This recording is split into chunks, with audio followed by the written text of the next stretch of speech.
नमस्कार. मी मनीषा बोलते. 64 नवमाश म्हणजे 64वा नवमाश असं आपण ऐकलं आहे. हे ज्योतिषशास्त्राचा अभ्यास करताना 64 नवमाश हा एक कन्सेप्ट आहे, म्हणजे एक कॅल्क्युलेशन आहे, मॅथमॅटिकल कॅल्क्युलेशन आहे. हे येतं आहे मॅथमॅटिकल ॲस्ट्रॉलॉजीच्या संदर्भात. म्हणूनच मी काल बोलली आहे की आपल्याला ज्योतिषशास्त्र हे गणितावर आधारित आहे, ज्योतिष गणितावर आधारित आहे. ते आपण आधी शिकलं पाहिजे. मॅथमॅटिकल ॲस्ट्रॉलॉजी आवश्यक आहे, कारण बऱ्याच गोष्टी तिथे आपल्याला प्रिडिक्शनशी रिलेट होताना दिसतात. आता आपण आज बोलूया 64 नवमाश म्हणजे 64वा नवमाश. आपल्याला माहीत आहे की कसं त्याचं कॅल्क्युलेशन करायचं असतं. ते मी क्लासमध्ये शिकवत असते. माझा जो काय मॅथमॅटिकल ॲस्ट्रॉलॉजीचा क्लास असतो त्याच्यात मी हे कॅल्क्युलेशन शिकवत असते. हे नक्षत्रांवर बेस आहे.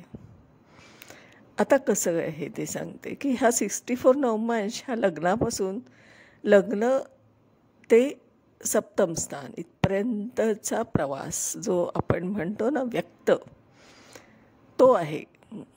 आणि अव्यक्त प्रवास कुठून सुरू होतो तर अष्टम ते व्ययस्थान हा अव्यक्त प्रवास आहे, कारण तिथे मृत्यू आहे. जन्म आणि मृत्यू असे एक छेदनबिंदू दोन्ही तिथे आहेत. आता तुम्ही बघा की व्यक्त जीवनामध्ये 64 नवमाश कधी येतो आणि त्याचा अर्थ काय. अर्थ असा आहे की जेथे 64 नवमाशचं कॅल्क्युलेशन एंड होतं तिथे खऱ्या अर्थाने स्पिरिच्युअल पाथवेचा गेटवे असतं, म्हणजे प्रवेशद्वार असतं.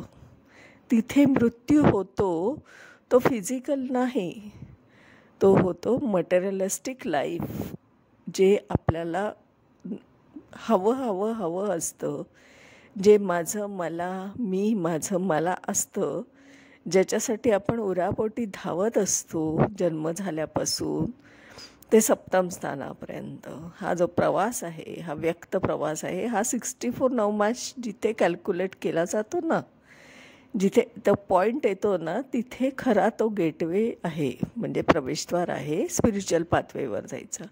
हे कॅल्क्युलेशन करायचं असतं, मॅथमॅटिकल कॅल्क्युलेशन आहे. हे नक्षत्रांवर बेस आहे. आता याचा अर्थ असा होतो की या 64 नवमाशला माणसाच्या या ज्या मटेरियलिस्टिक लाईफमधला एंड असतो आणि स्पिरिच्युअल पाथवेवर त्याचा प्रवेश होत असतो. म्हणजे काय होतं तर त्याचं सगळीकडून डिटॅच होणं सुरू होतं. अर्थहीन वाटतं त्याला. हे उरापोटी धावणं आणि पळत सुटणं आणि मी काय गोळा केलं हे जर त्याने असं थोडं मागं वळून बघितलं त्या जीवाने, तर त्याला वाटतं हे निरर्थक झालं. हे मी काय केलं इतके वर्ष, मी इतके का उरापोटी धावलो आहे, मला लागणार काय होतं. खऱ्या अर्थाने तिथं नॉलेज येतं आणि तिथे त्याला ती एक जाणीव होते, आणि ती जाणीव असणं म्हणजे 64 नवमाश. आणि म्हणून आपण तो कॅल्क्युलेशन करायचं असतं आणि त्याचं प्रिडिक्शन होत असतं. हे एक वेगळी कन्सेप्ट आहे. ही नवमाशी संदर्भात आहे. नवमाश रहस्यमध्ये येतं. आता हे नवमाश कसं आहे की तर बघा, नवमाश म्हणजे काय तर एका राशीचे 9 भाग. म्हणजे काय झालं, जर त्याला 7ने भागलं, 9 7 63 आणि बरोबर 64वा नवमाश हा 64 नवमाश असतो. 64वा नवमाश हा कॅल्क्युलेट करायचा असतो कुंडलीला.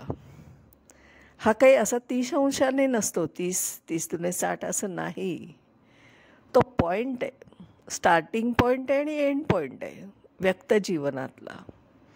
म्हणून आपण ना इतकं सूक्ष्मतेने जेव्हा गणित करू तेव्हा प्रिडिक्शन पण आपल्याला तितकं पिनपॉईंट यायला सुरुवात होते. तर आजच्या 64 नवमाशबद्दलचा जो काही मी व्हिडिओ बनवला आहे याच्यावर थोडासा आपणही विचार करावा. असं आपण बरंच कॅल्क्युलेशन आहे, कारण अप्रकाशित ग्रह आहेत ज्याला आपण मॅथमॅटिकल कॅल्क्युलेशन म्हणतो. ते कशा संदर्भात आहे, काय दर्शवतात ते आपल्याला, हे पण आपण बोलणारच आहोत. आता हे आजच्या आजच्या ह्याच्यामध्ये व्हिडिओमध्ये मी फक्त एवढंच सांगते की हे 64 नवमाश हा कॅल्क्युलेट करून जर आपण बघितला तर आपल्याला तिथून पुढे त्या जीवाचा अव्यक्त प्रवास सुरू होतो हे दिसतं. तो पॉईंट असतो तो 64 नवमाश. म्हणजेच तिथे मृत्यू हा फिजिकल नसून तो मटेरियलिस्टिक लाईफमधली डिटॅचमेंट सुरू होणं आहे असा त्याचा अर्थ आहे. तर आजच्या दिवसात मी इथेच थांबते. धन्यवाद.